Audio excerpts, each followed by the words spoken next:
Hello students, आज हम करने वाले हैं कैपेसिटेंस का एक टॉपिक जो बोर्ड्स के नजरिए से बहुत ज्यादा इंपॉर्टेंट है। इसमें एक डेरिवेशन आज हम करेंगे जो हमारे 2020 के पेपर में इस साल पूछी गई थी। ठीक है, तो चैप्टर से सबसे पहले समझते हैं कि वर्ड कैपेसिटेंस का मतलब क्या है। जैसे सिंपल भाषा में बोलते हो, हम लोगों ने 10th क्लास में रेसिस्टर एक डिवाइस सुनी थी। रेसिस्टर का काम क्या होता था? रेसिस्टर एक डिवाइस थी जो हम लगाते थे जो रेजिस्टेंस करता था। रेजिस्टेंस आपने वर्ड यूज सुना है कि प्रॉपर्टी जिसकी वजह से वो किसी भी करंट को फ्लो होने से अपोज करता है। रेजिस्टेंस एक ऐसी प्रॉपर्टी होती है जो फ्लो ऑफ करंट को अपोज करता है। सिमिलरली कैपेसिटेंस भी एक प्रॉपर्टी है एक सब्सटेंस की। किस सब्सटेंस की? वो सब्सटेंस, वो डिवाइस कहलाती है कैपेसिटर। कैपेसिटर एक डिवाइस है, उसकी एक प्रॉपर्टी है कि वो चार्ज को होल्ड करके रखता है। उसकी क्या प्रॉपर्टी है? कि वो चार्ज को होल्ड करके रखता है। बुक्स में अगर आप देखोगे तो आप देखोगे कि कैपेसिटर को कंडक्टर भी बोला जाता है। क्यों बोला जाता है? कंडक्टर की प्रॉपर्टी क्या होती है? कंडक्टर की प्रॉपर्टी होती है कि वो भी चार्ज को होल्ड करता है और चार्ज को पास करता है, हीट पास करता है, चार्ज पास करता है, तभी तो वो कंडक्टर कहलाता है। क्यों? क्योंकि वो इलेक्ट्रिसिटी पास कर रहा है। चार्ज मतलब इलेक्ट्रिसिटी। सिमिलरली कैपेसिटर का काम क्या है? कैपेसिटर भी चार्ज को होल्ड करके रखता है। अभी हमने ये नहीं बात करी कि वो ट्रांसफर करता है कि नहीं करता, बट कैपेसिटर का सिंपल काम इतना है टू स्टोर द चार्ज। ठीक है, तो हमने क्या बोला? The electrical capacitance of a capacitor is its ability to hold electrical charge. क्या बात हुई कि कैपेसिटेंस को हम बोलते हैं its ability to hold electrical charge. सबसे इंपॉर्टेंट बात ये है ability to hold electrical charge, जिसको आप बोल सकते हो जो स्टोर करता है इलेक्ट्रिकल चार्ज को। ठीक है, अब इसका मतलब क्या होगा? सिंपल बात, अगर मैं सिंपल भाषा में आपको एकदम समझा रही हूँ, ध्यान से देखना। मैंने ये एक पैरेलल प्लेट कैपेसिटर, अभी आगे देखेंगे बहुत सारे डिफरेंट टाइप्स के भी कैपेसिटर्स होते हैं, और मैंने इसको वोल्ट दे दिया, मतलब मैंने यहाँ पे बैटरी लगा दी कितने भी वोल्ट की, 6 वोल्ट, 5 वोल्ट, 4 वोल्ट, कुछ भी। देखो, जैसे मैं इस की को ऑन करूंगी, मान लो मैंने यहाँ पे की भी लगा दी, जैसे मैं यहाँ पे की को ऑन करूंगी, यहाँ से चार्ज फ्लो होना स्टार्ट होगा। चार्ज मतलब फ्लो ऑफ इलेक्ट्रॉन स्टार्ट होगा। जैसे ही फ्लो ऑफ इलेक्ट्रॉन स्टार्ट होगा मतलब करंट फ्लो करने लग जाएगा। करंट ये फ्लो करेगा इस मैनर में, इसकी वजह से हमारा कैपेसिटर चार्ज होने लग जाएगा। चार्ज का मतलब धीरे धीरे धीरे धीरे इसकी करंट की वैल्यू बढ़ती जाएगी, धीरे धीरे फ्लो ऑफ इलेक्ट्रॉन्स इसके अंदर बढ़ता जाएगा। तो इसका मतलब चार्ज को हम किससे डिनोट करते हैं? क्यू से। तो इसका मतलब जो चार्ज बढ़ रहा है कैपेसिटर पे वो डिपेंड कर रहा है मेरी पोटेंशियल पे। किसके पोटेंशियल पे? बैटरी के पोटेंशियल पे। पोटेंशियल आपको पता है ना क्या होता है? पोटेंशियल का मतलब होता है कितनी एनर्जी एक बैटरी लगा रही है एक चार्ज को दूसरे चार्ज पे मूव करने के लिए। अगर कोई चार्ज इस पोजीशन पे है और उसको यहाँ से यहाँ मूव करना है तो कितना पोटेंशियल लगाया, कितनी ताकत लगाई हमारी बैटरी में उस चार्ज को मूव करने के लिए, उसको हम बोलते हैं पोटेंशियल। तो मतलब अगर मेरा कोई कैपेसिटर चार्ज हो रहा है तो वो किसकी वजह से हो रहा है? वो इस पोटेंशियल की वजह से हो रहा है जो ये बैटरी लगा रही है। इसका मतलब कि charge is directly proportional to electric potential. अगर प्रोपोर्शनलिटी का साइन हटाएंगे तो कुछ कांस्टेंट आएगा, and that constant is C, that is capacitance. तो कैपेसिटेंस की फॉर्मूला क्या बन जाएगा? C equal to Q by V। इसकी यूनिट की अगर बात करूं तो कैपेसिटेंस की यूनिट होती है फराड, Q की यूनिट होती है कूलम और V की क्या होती है? वोल्ट। यूनिट का बहुत खास ध्यान रखना है, ये ज्यादातर ऐसे ही पूछा जाता है फराड फराड फराड, तो कंफ्यूज नहीं होना है। समझ आ गया कैपेसिटेंस क्या होता है? सिंपल सा फॉर्मूला निकाला है हमने कैपेसिटेंस का, बहुत ही ज्यादा आसान है। आगे और भी बहुत सारे फॉर्मूला आएंगे, डेरिवेशन नहीं है ये फॉर्मूला है जो आपके क्वेश्चंस में अप्लाई होगा। कहाँ पे? Capacitance of a spherical conductor. अगर कोई स्फेरिकल कंडक्टर है तो सबसे पहली बात आपको एक प्रॉपर्टी पता है, कंडक्टर पे हमेशा चार्ज सरफेस पे होता है। अगर ये कंडक्टर है तो सिर्फ सरफेस पे होता है। क्यों? क्योंकि electric lines of force never enter the conductor, conductor के अंदर नहीं जाती है। तो इसकी वजह से देखो चार्ज तो हमारा सरफेस पे दिख गया। इस कंडक्टर का रेडियस कितना है? A। तो अगर मैं बात करूं इस चार्ज की तो ये कितना पोटेंशियल लगा सकता है? कोई और चार्ज इधर उधर पड़ा होगा उसको अपनी तरफ खींचने में कितना पोटेंशियल लगा सकता है? That is 1/4 pi epsilon naught Q by A। ठीक है, फॉर्मूला है ये इलेक्ट्रिक पोटेंशियल का। अगर आप इससे पहले वीडियोस देखी होंगी तो उसमें आपको दिख जाएगा। ठीक है, हमने अभी देखा C equal to Q by V है, कैपिटल लिखो स्मॉल लिखो दिक्कत नहीं है। क्या लिखा? Q बाय V, V की वैल्यू क्या थी? 1/4 pi epsilon naught Q by A। Q से Q कैंसिल हो जाएगा और ये पूरी की पूरी टर्म हमारी ऊपर आ जाएगी। तो क्या बन गया C इक्वल टू 4πε0 A, जिसमें A क्या है हमारा, A हमारा रेडियस है, radius of the spherical conductor. ठीक है, ये फॉर्मूला बहुत ज्यादा यूज होने वाला है, तो इसको तो अच्छे से नोट करके रख लेना अपने पास। ठीक है, फिर इसमें मैंने क्या बताया, कुछ डिफरेंट टाइप्स ऑफ कैपेसिटर्स होते हैं। ये जानना इसलिए इंपॉर्टेंट है ताकि आपको पता रहे कि कैपेसिटर्स किस तरीके से काम करते हैं। क्या देखा हमने, पहला कैपेसिटर होता है हमारा पैरेलल प्लेट कैपेसिटर। क्या नाम लिखा है इसका, पैरेलल प्लेट कैपेसिटर। दो प्लेट्स हैं, उनको एक दूसरे के सामने पैरेलल करके रख दिया, that is parallel plate capacitor. इसमें एक प्लेट पे चार्ज होता है पॉजिटिव और दूसरी प्लेट पे जस्ट अपोजिट होता है नेगेटिव। कैसे चार्ज करते हैं इन प्लेट्स को, ये भी समझ लो आप एक बार कि कैसे ये पॉजिटिव और नेगेटिव आता है। एग्जाम्पल के तौर पे मान लो मैंने एक प्लेट ले ली A और इसको मैंने चार्ज दे रखा था पॉजिटिव, आप देने के लिए नेगेटिव पे दे सकते हो। ठीक है, इसी के पास मैं एक अनचार्ज प्लेट ला रही हूँ B, इसके पास कोई चार्ज नहीं है, मतलब ना ये पॉजिटिव है ना ये नेगेटिव है। जब मैं इस प्लेट को इस A के पास लाऊंगी, बहुत ज्यादा पास लाके छोड़ चुकी हूँ, मैं रख चुकी हूँ, तो जब पास आ जाएगा तो ये रिपल्शन ना करके इसके साथ अट्रैक्शन करेगा, जिसकी वजह से यहाँ पर डेवलप हो जाएंगे अपोजिट चार्जेस। मैंने क्या बोला, एक अनचार्ज प्लेट लेके आए B, उसको इसके पास रखा और दोनों इतना पास थे कि अब इनके पास B के पास क्या आ चुका है, नेगेटिव चार्ज। क्यों, क्योंकि इनके बीच में हो रहा है फोर्स ऑफ अट्रैक्शन। अगर यहाँ नेगेटिव आ जाएगा तो मतलब इसकी प्लेट की दूसरी साइड आ जाएगा पॉजिटिव चार्ज। ठीक है, तो हम क्या चाहते हैं, हम चाहते हैं कि हम इसकी इस साइड से चार्ज को हटा दें, तो हम कर देते हैं अर्थिंग। अर्थिंग का मतलब क्या होता है कि जितना एक्स्ट्रा चार्ज होता है वो सारा चार्ज हमारा अर्थ में चला जाता है। ठीक है, इस तरीके से बनता है हमारा पैरेलल प्लेट कैपेसिटर। सिमिलरली ये है हमारा स्फेरिकल कैपेसिटर। स्फेरिकल में भी हमारे पास दो चीजें हैं, देखो एक ये है और एक ये है। जैसे पैरेलल प्लेट के लिए भी हमारे पास पॉजिटिव नेगेटिव था, स्फेरिकल के लिए भी पॉजिटिव नेगेटिव होता है। ये पूरी प्लेट है मेरी पॉजिटिव और ये बाहर वाली है मेरी सारी नेगेटिव। इसके भी बाहर कुछ चार्ज ना होगा, हमने इसकी क्या कर दी, अर्थिंग। ठीक है, ये तो नॉर्मल था, सिर्फ क्लासिफिकेशन के लिए कि कैसे होता है कि जब हम किसी पोलर या नॉन पोलर सब्सटेंस को इलेक्ट्रिक फील्ड में रखते हैं तो उस पे क्या चेंजेस होने वाले होते हैं। मतलब क्या बोला हमने बोला किसी पोलर सब्सटेंस को आपने इलेक्ट्रिक फील्ड में रखना है तो उसमें क्या चेंजेस आप देखोगे। तो सबसे पहली बात आपको पता होना चाहिए पोलर और नॉन पोलर क्या होता है। पोलर सब्सटेंसेस होते हैं जिसमें उनके सेंटर्स डिफाइंड होते हैं। किनके सेंटर्स, चार्जेस के सेंटर डिफाइंड होते हैं, एक तरफ पॉजिटिव एक तरफ नेगेटिव। ठीक है, नॉन पोलर्स क्या होते हैं जिनमें सेंटर्स डिफाइंड नहीं होते, पॉजिटिव नेगेटिव साथ में ही रहते हैं। तो अब ऐसे केस में सबसे पहले हम देखते हैं कि जब आप किसी पोलर सब्सटेंस को इलेक्ट्रिक फील्ड में रखोगे तो क्या चेंजेस होंगे।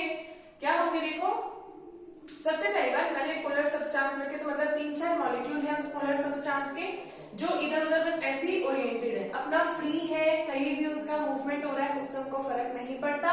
ऐसे केस में जो नेट इलेक्ट्रिक डायपोल मोमेंट है वो क्या है, जीरो। जीरो क्यों है, सबसे पहली बात आपको पता है ये डायपोल की तरह काम कर रहे हैं।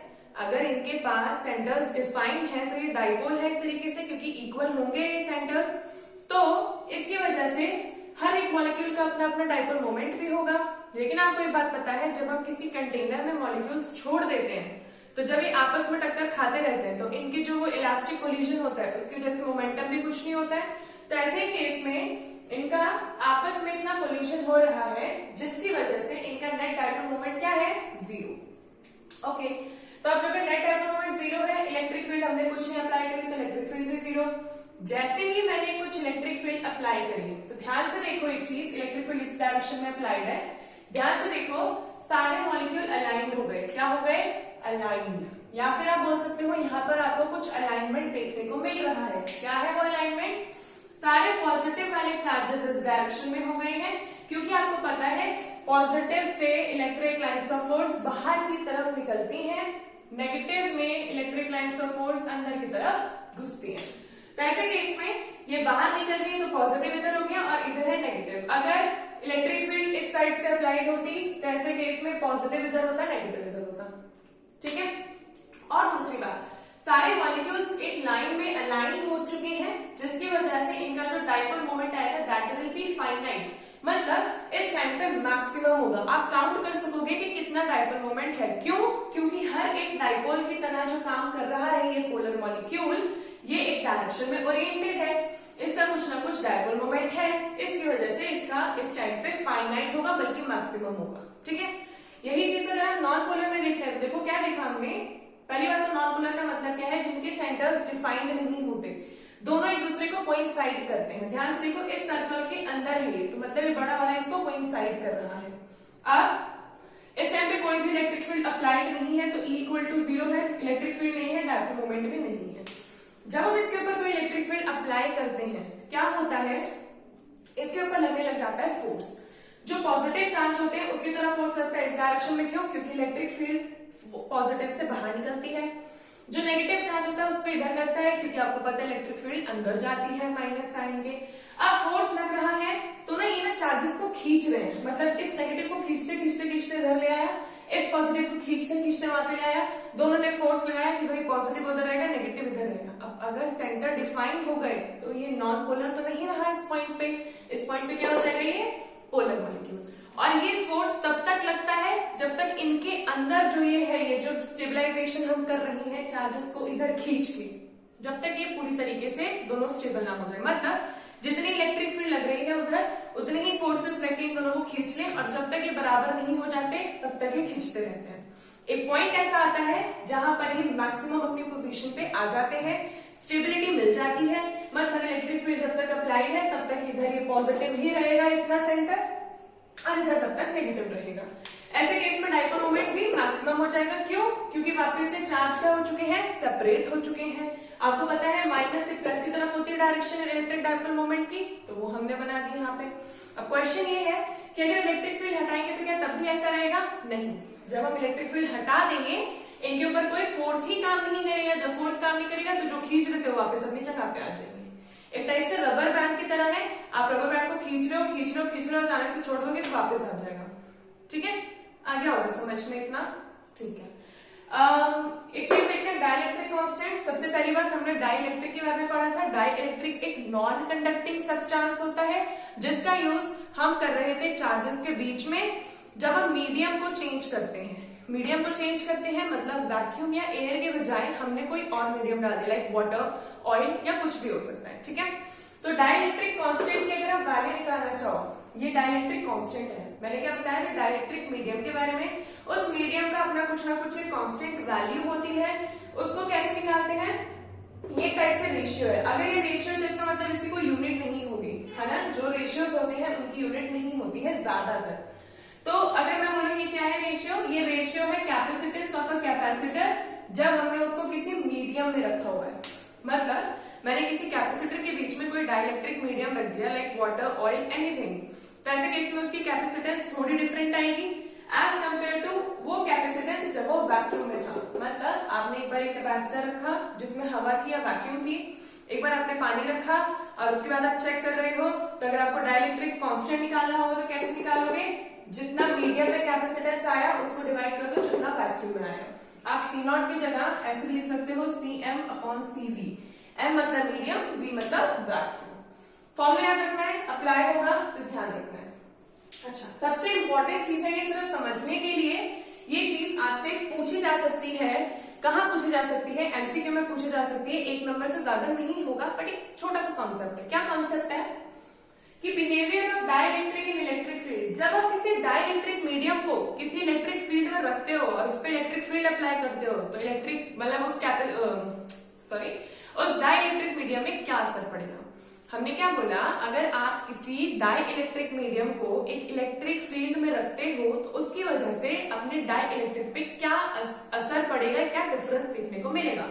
तो ध्यान दो, मैंने क्या एक तरीके से कैपेसिटर ले लिया और कैपेसिटर के बीच में एक डाइलेक्ट्रिक फील्ड कर दिया। जो रेड पार्ट है ना, ये पूरा हमारा डाइलेक्ट्रिक मीडियम है। अब आपको पता है कैपेसिटर पे तो अपोजिट चार्जेस होते हैं, एक तरफ होती है पॉजिटिव, एक तरफ होती है नेगेटिव। जब मैंने इस डाइलेक्ट्रिक को रखा तो डाइलेक्ट्रिक की खासियत क्या होती है? आपने इसमें इलेक्ट्रिक फील्ड अप्लाई कर रखी है, इस कैपेसिटर के बाहर आपने इलेक्ट्रिक फील्ड अप्लाई कर रखी है, पॉजिटिव से निकल रही है, नेगेटिव में टर्मिनेट हुई है। क्या खासियत होती है इस डाइलेक्ट्रिक की कि ये अपने अपोजिट चार्जेस डेवलप कर लेता है उन चार्जेस के आसपास। मतलब एक पॉजिटिव प्लेट के पास इसने नेगेटिव चार्जेस डेवलप कर लिए। और सिमिलरली एक नेगेटिव प्लेट के पास उसने अपने पॉजिटिव चार्जेस डेवलप कर लिए। इन चार्जेस को हम पोलराइजेशन चार्जेस कहते हैं। और जब चार्ज को डेवलप किया जाता है, मतलब अपने पास नहीं होता, और जब चार्ज डेवलप किया जाता है, उन चार्ज को हम इंड्यूस्ड चार्जेस भी कहते हैं। आप इंड्यूस्ड बोलो, आप पोलराइजेशन बोलो, दोनों बातें सेम है। इंड्यूस्ड मतलब induction, induction is a process of charging without any contact. इन दोनों में कोई कॉन्टैक्ट नहीं है, लेकिन ये फिर भी चार्ज हो गए। क्यों? क्योंकि ये इंडक्शन से हुए। और जो चार्ज प्रेजेंट हुआ उसको क्या बोला? Induced charge. तो मैंने क्या लिखा है? Polarisation charges induced onto the two faces of the slab. जो ये स्लैब है, इसके दो फेसेस पे पोलराइजेशन चार्ज इंड्यूस हो चुका है, मतलब एकदम अपोजिट चार्ज इंड्यूस हो चुका है। The electric field E not, और उसकी वजह से ये अपनी ही एक इलेक्ट्रिक फील्ड बनाने लग गया। मतलब मैंने तो अप्लाई करी थी जो एक्सटर्नल इलेक्ट्रिक फील्ड, वो पॉजिटिव से नेगेटिव जा रही थी। जब इसने अपोजिट कर दी तो देखो ना, इलेक्ट्रिक फील्ड भी तो चेंज हो जाएगी। क्यों? क्योंकि यहाँ अंदर पॉजिटिव इधर है, नेगेटिव इधर है, तो इलेक्ट्रिक फील्ड इधर हो गई, जबकि ये इधर थी। ये इसकी इंड्यूस्ड इलेक्ट्रिक फील्ड है, ये हमारी अप्लाइड इलेक्ट्रिक फील्ड है। तो जब ये इलेक्ट्रिक फील्ड जो आती है, ये अपोज करती है एक्सटर्नल अप्लाइड इलेक्ट्रिक फील्ड को। जो ये अपने अंदर से इंड्यूस करता है इलेक्ट्रिक फील्ड को, वो अपोज करता है बाहर से लगने वाली फील्ड को। तो इसकी वजह से क्या होता है, इसके अंदर जो टोटल इलेक्ट्रिक फील्ड होती है ना, वो वीक हो जाती है, बहुत ज्यादा कम हो जाती है। क्यों? कोई चीज पहले से बाहर लग रही है, उसको अपोजिशन करने के लिए दूसरी चीज भी है, तो जो टोटल इफेक्ट बचेगा वो क्या बचेगा? बाहर से अंदर वाले को माइनस करके या अंदर से बाहर वाले को माइनस करके, डिपेंड करेगा। दोनों ही केसेस में कोई चीज सब्ट्रैक्ट हो रही है, मतलब इसकी वजह से, बाहर की वजह से अंदर पे लगने वाला इफेक्ट बहुत कम हो रहा है। ठीक है, तो इस वजह से हम बोलते हैं कि जब हम किसी डाइलेक्ट्रिक मीडियम पे एक्सटर्नल इलेक्ट्रिक फील्ड अप्लाई करते हैं, तो ऐसे केस में इसके अंदर इलेक्ट्रिक फील्ड वीक हो जाती है। क्या हो जाती है? वीक। आई होप अभी आपको आज का इतना लेक्चर समझ में आया होगा। मैं सोच रही हूँ कि जो नेक्स्ट, जो सबसे ज्यादा इंपॉर्टेंट लेक्चर है, जो डेरिवेशन है हमारा, जो 2020 में आया था इस बार, वो तो, और उसके बाद 2-3 फॉर्मूलाज हैं बहुत ज्यादा इंपॉर्टेंट, वो मैं आपको आपके नेक्स्ट वीडियो में दिखाऊंगी। ठीक है, तब तक के लिए आप इस चैनल को सब्सक्राइब करना, और इस जो भी नोट्स हैं, इन सबके नोट्स बनाते रहना, अच्छे से पढ़ना, और अपने दोस्तों के साथ भी शेयर करना। और अगर आपको अच्छा लगे तो कमेंट जरूर करना। अगर आपकी कोई क्वेरीज हो तो आप उसको भी कमेंट सेक्शन में जरूर पूछना। Thank you for watching.